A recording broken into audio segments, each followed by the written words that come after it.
అసలు పూరీలో జగన్నాథ మందిరంలో జగన్నాథ రథయాత్ర అనేది ఎందుకు చేస్తారో తెలుసుకుందామా? ప్రతి సంవత్సరం ఆషాఢ విద్య రోజు చేస్తారు ఈ రథోత్సవాన్ని.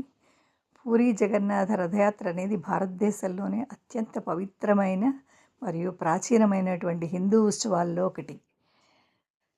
ప్రతి సంవత్సరం ఆషాఢమాస శుక్ల ద్వితీయ రోజున ఒడిస్సాలోని పూరీ నగరంలో ఈ మహోత్సవం అనేది జరుగుతుంది.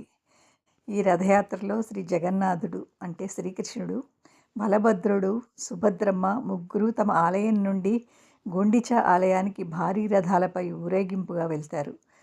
గుండిచా ఆలయాన్ని జగన్నాథుని అత్తగారి ఇల్లు లేదా జన్మస్థలంగా భావిస్తారు. అక్కడ 9 రోజుల పాటు విశ్రాంతి తీసుకుని తిరిగి ప్రధాన ఆలయానికి చేరుకుంటారు. ఈ తిరుగు ప్రయాణాన్ని బహుడా యాత్ర అని పిలుస్తారు.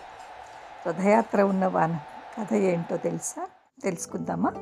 ఒకసారి ద్వారకలో శ్రీకృష్ణుడు, రాధాదేవి మరియు బృందావన లీలను గుర్తు చేసుకుంటూ ఆనందంలో మునిగిపోయాడు. ఆ సమయంలో ఆయన అక్కడ సుభద్రాదేవి అన్న బలరాముడు కూడా ఆ దివ్యభావాన్ని అనుభవించారు. వారి ముఖాల్లో అపారమైన ఆనందం, ప్రేమ, భక్తి ప్రతిఫలించాయి.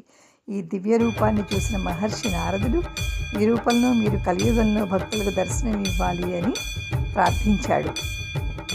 శ్రీ మహావిష్ణువు ఆ కోరికని అంగీకరించి కలియుగంలో పూరీ జగన్నాథునిగా, బలభద్రునిగా, సుభద్రమ్మగా దర్శనమిస్తానని వరమిచ్చాడని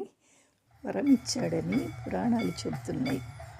మరో కథనం ప్రకారం మాల్వా దేశానికి చెందిన రాజు ఇంద్రద్యుమ్నుడు నీలమాధవుని దర్శించాలనే సంకల్పంతో అన్వేషణ ప్రారంభించాడు. చివరికి దైవ ఆదేశంతో సముద్ర తీరానికి కొట్టుకొచ్చిన పవిత్ర దారుతో అంటే దివ్య కలపతో దేవతల విగ్రహాలను తయారు చేయాలని నిర్ణయించాడు. అప్పుడు విశ్వకర్మ ఒక వృద్ధ శిల్పి రూపంలో వచ్చి, నేను తలుపులు మూసుకుని పనిచేస్తాను, పని పూర్తయ్యే వరకు ఎవరూ తలుపులు తీయకూడదు అని చెప్పాడు.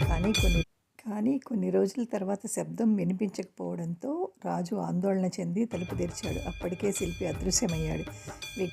విగ్రహాలు పూర్తిగా కాకుండా చేతులు, కాళ్ళు పూర్తి ఆకారంలో లేకుండానే కనిపించాయి. అప్పుడు ఆకాశవాణి ద్వారా భగవంతుడు, ఇదే నా దివ్య స్వరూపం, ఈ రూపంలోనే నన్ను ఆరాధించాలి అని ఆదేశించాడని చెబుతారు. అప్పటి నుండి జగన్నాథుడు, బలభద్రుడు, సుభద్రమ్మలు ఆ ప్రత్యేక రూపంలోనే పూజలు అందుకుంటున్నారు. చివరిగా రథయాత్ర యొక్క సందేశం ఏంటి అంటే, రథయాత్రకు మనం ఒక గొప్ప సందేశాన్ని అందిస్తోంది.